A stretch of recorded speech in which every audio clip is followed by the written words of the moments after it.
नमस्कार दोस्तों and welcome back to my channel जहां आपको मिलता है सिर्फ और सिर्फ एंटरटेनमेंट। और आज मैं लाया हूं वेनम का 16th इशू। तो यार वीडियो पे नए हो तो वीडियो को लाइक कर देना और चैनल को सब्सक्राइब कर देना। और साथ ही मेरे चैनल पर ज्वाइन बटन स्टार्ट हो गया है तो आप वहां से ज्वाइन कर सकते हो। और उसी के साथ अब आप मुझसे व्हाट्सएप पर जुड़ सकते हो जिसका लिंक मैं आपको डिस्क्रिप्शन में दे दूंगा। तो यार पिछले इशू में आपने देखा कि एडी ब्रॉक अब पूरी तरह बेडलैम बन चुका है, लेकिन तभी उसका सामना डिलन से होता है जो अब वेनम के साथ जुड़ चुका है। तभी डिलन कोडेक्स बन जाता है और बेडलैम पे भारी पड़ने लगता है, लेकिन तभी बीच में मिस मार्वल आ जाती है। तो अब आ गई।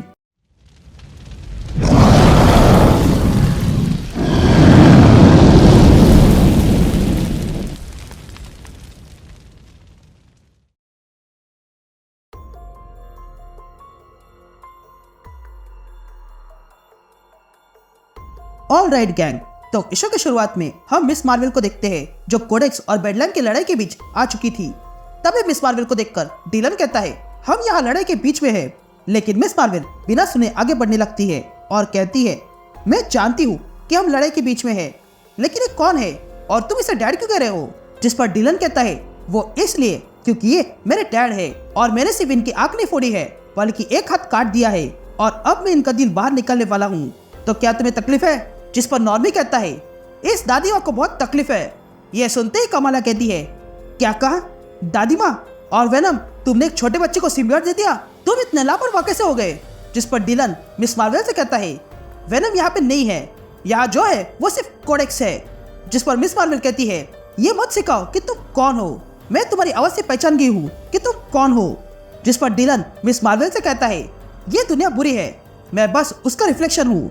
जिस पर कमाला कहती है हमें अभी बात करनी होगी। लेकिन तभी बेडलैम बीच में आता है और कहता है अब कोई बात नहीं होगी, इस लड़के ने मुझे चोट पहुंचाई है इसलिए आज यह लड़का मरेगा। यह सुनते ही मिस मार्वल अपने हाथों से बेडलैम को पकड़ के रखती है, लेकिन तभी बेडलैम अपनी साइज बढ़ाने लगता है। ये देखकर मिस मार्वल बेडलैम से कहती है तुम भूल रहे हो मैं कौन हूँ, मैं एक एवेंजर हूँ और साथ ही चैंपियन और साथ ही सीक्रेट वॉरियर। मैंने साइक्लोप्स को कुछ पैतरे सिखाए हैं और मैं कैप्टन मार्वल की स्पिरिट टाइल पे हूँ। तो अगर तुम्हें ऐसा लग रहा होगा कि तुम हर चीज से बन जाओगे तो मैं तुम्हें छोड़ दूंगी, तो ऐसा कभी नहीं होगा। ये कहते ही मिस मार्वल बेडलैम को उठाकर दूर फेंकती है। या ये देखकर कोडेक्स मिस मार्वल से कहता है देखा तुम्हारे कारण वो भाग गया।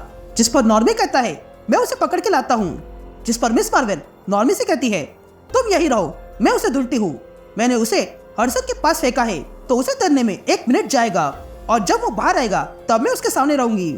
जिस पर कोडेक्स मिस मार्वल से कहता है यह क्या हो रहा है, उसके बारे में तुम्हें कुछ भी अंदाजा नहीं है। यह कहते कोडेक्स फिर से डिलन बनने लगता है। तभी देखकर मिस मार्वल डिलन से पूछती है तुम्हें क्या हो रहा है? जिस पर डिलन मिस मार्वल से कहता है मैं इस रूप में अधिक समय तक नहीं रह सकता हूँ। यह कहते हुए वेनम अंदर जाता है और डिलन बाहर आता है। तभी डिलन को देखकर मिस मार्वल डिलन से कहती है तुम तो बच्चे हो। जिस पर डिलन मिस मार्वल से कहता है जरा स्वयं को देखो, तुम भी बच्ची हो। जिस पर मिस मार्वल डिलन से कहती है मैं यंग एडल्ट हूँ और मेरी कहानी अलग है और वैसे भी मैं तुम्हारे साइड किक से 10 साल बड़ी हूँ। यह कहते हुए दोनों देखते हैं कि नॉर्मी वहाँ से कहीं गायब हो गया है।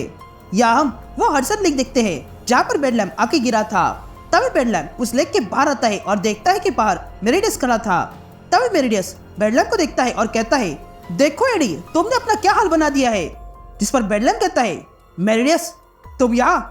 जिस पर मेरिडियस कहता है यह दिन है एक नए रूप का जन्म, कैज़म की छोटी सी मेमोरी मोजो ने तुम पर बहुत गहरा असर किया है।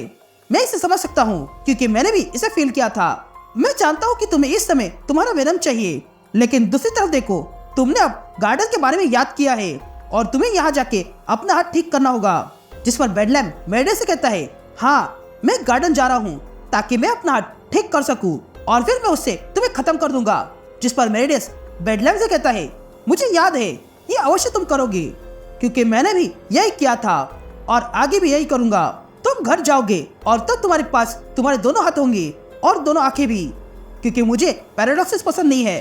पर तुम भूल रहे हो तुम गार्डन के पास नहीं बल्कि गार्डन तुम्हारे पास आ सकता है। यह कहते ही मेरिडियस बेडलैम का एक हाथ फिर से बना देता है। तभी देखकर मेरिडियस बेडलैम से कहता है इसे डाउन पेमेंट समझो क्योंकि मुझे समय आने पर इस हाथ की आवश्यकता होगी।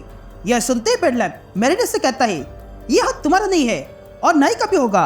जिस पर मेरिडियस बेडलैम से कहता है समय सब कुछ बता देगा, मैंने तुम्हें तुम्हारा हाथ लौटा दिया है लेकिन तुम्हारी एक आंख नहीं लौटाऊंगा, क्योंकि वो तुम्हें फिर से गार्डन जाके ही मिलेगी और इसके लिए तुम्हारा रेज तुम्हें गाइड करेगा। ये कहते मेरिडस जाने लगता है। तभी जाने से पहले मेरिडस वेनम से कहता है कि एक बात तुम्हें बतानी है बेडलैम, उसके पास तलवार है तो तुम्हारे पास भी कुछ होना चाहिए। यह कहते ही मेरिडस वहां से चला जाता है। तभी बेडलैम ये बातें सुनकर अपना हाथ देखता है और तब उसका हाथ चेनसॉ बन जाता है। ये देखकर बेडलैम बहुत खुश होता है, लेकिन तभी उसके सामने नॉर्मी आता है और बेडलैम से कहता है ये तो बहुत कूल है। जिस पर बेडलैम नॉर्मी से कहता है अच्छा तो जरा पास में आके देखो, तुम्हें और कूल लगेगा। यह कहते बेडलैम अपने चेनसॉ घुमाता है और नॉर्मी पे अटैक करता है, लेकिन नॉर्मी बेडलैम के अटैक को डॉज करके बेडलैम के पीछे चला जाता है और अपने सिम्बियोट से बेडलैम का हाथ बांध देता है। लेकिन बेडलैम एक ही पल में उस वेब को अपने चेनसॉ से तोड़ देता है।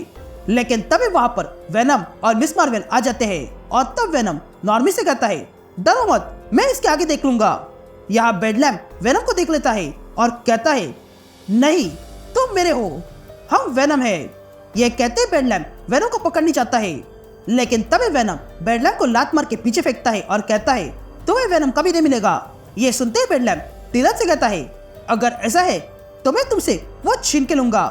ये सुनते ही डिलन बेडलैम को मारने जाता है। तभी देखकर बेडलैम डिलन से कहता है मुझे मेरा नाम पता नहीं है और ना ही मैं कौन हूँ ये पता है, मुझे सिर्फ इतना पता है कि मैं बेडलैम हूँ, तो प्लीज मुझे लौटा दो। यह सुनते ही वेनम चेन्स निकालता है और कहता है तुम्हें इसकी जरूरत है। यह कहते ही वेनम चेन्स लेकर बेडलैम पे अटैक करता है और कहता है आपने मुझे छोड़ा और इस वेनम को भी। आप सारे सिम्बियोट्स के किंग थे, लेकिन हम पर कभी ध्यान नहीं दिया। आप गैलेक्सी में हर एक सोल को बचा रहे थे, लेकिन आपने अपने बेटे पर कभी ध्यान नहीं दिया। यह कहते ही वेनम और डिलन मिलके बेडलैम को जोरदार पंच मारते हैं और उसे पीछे फेंकते हैं। तभी डिलन बेडलैम के पास आता है और कहता है इतना सब कुछ होने के बाद भी मैं तुम्हें बचाना चाहता हूँ। ये कहते ही वेनम फिर से अपनी तलवार निकालता है। या मिस मार्वल ये देख लेती है और कहती है वेनम ऐसा मत करो। या वेनम बेडलैम से कहता है आपने कहा था मैं चेन ब्रेकर हूँ, पर आप खुद चेन हो, तो अगर मैंने आपको तोड़ दिया तो पता है क्या होगा? नहीं, चलो देख लेते हैं। यह कहते हुए वेनम बेडलैम को मारने जाता है, लेकिन तब अचानक से वहां पर मैडलिन प्रेयर आ जाती है और बेडलैम से कहती है एडवर्ड मुझे तुम्हारी जरूरत है, इसलिए मेरे पास आ जाओ। यह कहते हुए मैडलिन बेडलैम को वहां से टेलीपोर्ट करती है।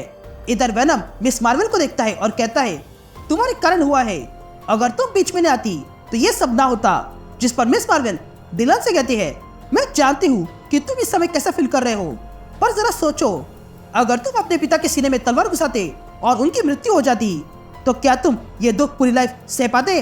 जिस पर डिलन कहता है पता नहीं, लेकिन इन सारी बातों को कभी ना कभी खत्म करना ही होगा। And that's it.